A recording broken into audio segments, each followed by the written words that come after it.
Don't you guys just love props? I love props. Excuse the tank top and hat, guys. I just got back from a run, but I had a really good thought I wanted to share with you. And it is my sports sponsorship selling strategy. So I'm going to use New Balance as this example for us today. But this is like the secret sauce to selling sponsorship. It's a very, very simple equation. Again, I'm going to use New Balance as my example. And it works like this. So if you are trying to sell sponsorship to someone, if I'm the University of San Diego and I'm going to New Balance and saying, hey, I have this offer for you, this sponsorship that I want you to buy from me so you can advertise your brand at the end of the day, then, I'll probably throw together some inventory is what we call it, right? I'll allow you to advertise on this billboard over here and do this video with some athletes. And that's typically how sponsorship happens. Whether it's a sports team, a live event, it sort of all looks the same for the most part. There's some nuances, but the problem is that the majority of sponsorship goes wrong 99% of the time, because what is being presented to, in this case, the sponsoree, New Balance, is the valuation of those objects and not the fair market value. And I'll give you an example of this with New Balance here. So if New Balance sells shoes for the most part, which is what they do, and let's say their average pair of shoes costs them, or they sell for $100, right? If I'm at USD pitching them a sponsorship for $100,000, that means they have to sell 1,000 pairs of these shoes in order to break even on that sponsorship.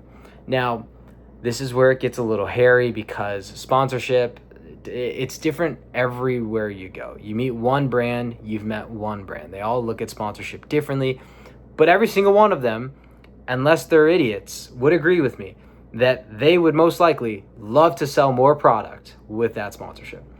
And so if I were to, again, pitch a sponsorship deal from USD for $100,000 to New Balance and their average product is $100, I am basically saying to them, hey, we think we can sell 1,000 pairs of your guys' shoes this year through this sponsorship. And this is how we're going to do it. We're going to get you 15 million eyeballs from social media. We're going to get you another 100,000 that look at the sign here. We're going to set up a QR code so we can track how many fans scan it and go back to your website. It's going to be this great thing. Well, that would be a pretty good sponsorship. Like, I don't know, 90% of the time, 99% of the time. But that's not how it gets pitched for the most part. Problem is, it generally gets pitched by this. The person at USD generally has no idea what the fair market value is of the product that business has in stock, or in hold, and what they're trying to sell. And the problem is that when we pitch the valuation of something, like if I say my billboard is worth $100,000 because this demographic does this and these people come here, blah, blah, blah, the brand is getting bored at the end of the day. Like, yawn. Like, I don't care how many people see your thing. I don't care if they're white, Latino, black, white, Chinese. I don't care who they are. If this isn't about me moving more of my product, then the cost really doesn't make sense to me. So a lot of the times, sponsorship gets reverse engineered from valuation, from, oh, we're USD, like we're big and mighty and we have this awesome 150-year-old brand, rather than from what the fair market value is of something. Because, right, there is a valuation to USD. There's an intangible thing, right? When we think of valuation, think of just the intangible value something has. Think of the brand value that something holds. Right? Why can New Balance charge even $100 for their shoes? It's not because this thing's worth $100.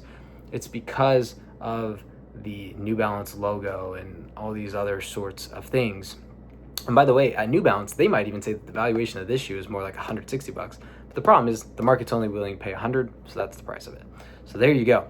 Right? At the end of the day, we have to match, the fair market value with an object or a business and what we are selling to them.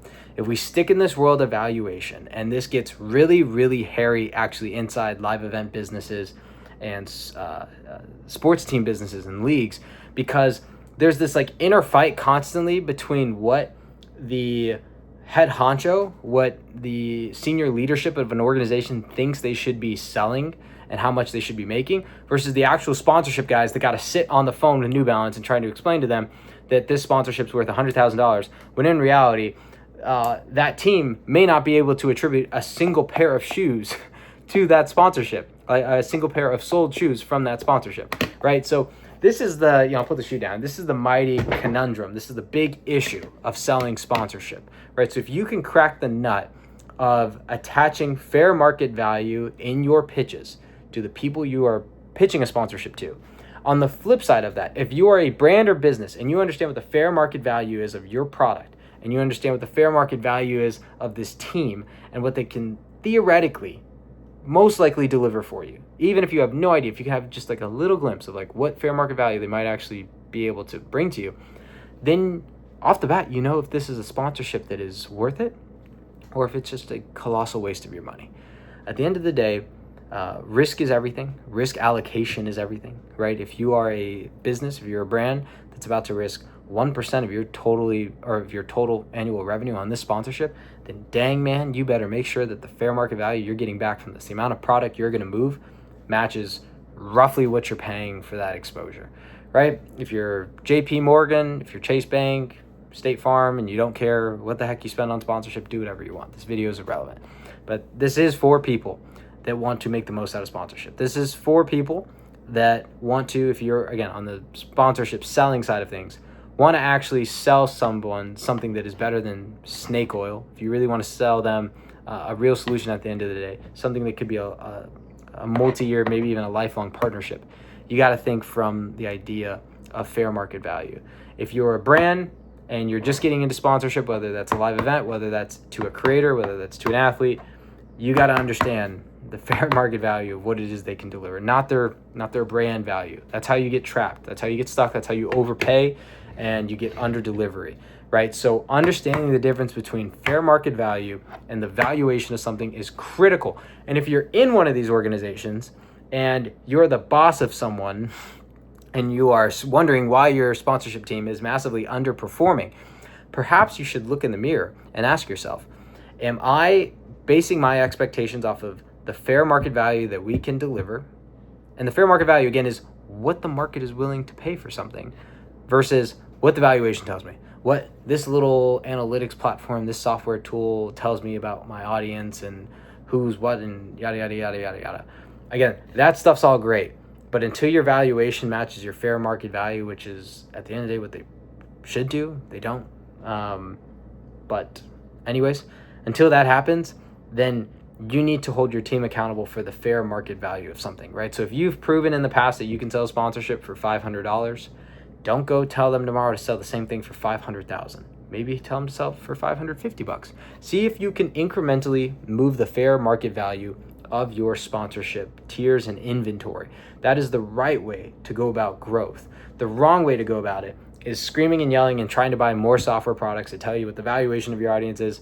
And next thing you know, that's how executives get in a room and they freak out and they're like, we don't know who our audience is. We can't sell it. It's like, no. It's like your story is just all wrong, dude. Like, if you understood the fair market value of the products and the businesses and services that you are pitching sponsorship to, you will basically be able to reverse engineer success from this.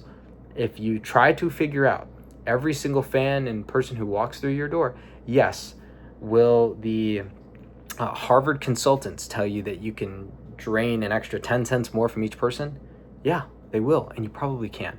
But that's out of reach for 99% of people I'm talking to, right? So think of things through the lens of fair market value, not valuation. You're going to love yourself. You're going to love your life. You're going to love the fact that people love working with you. I've said love a lot, but you get the point.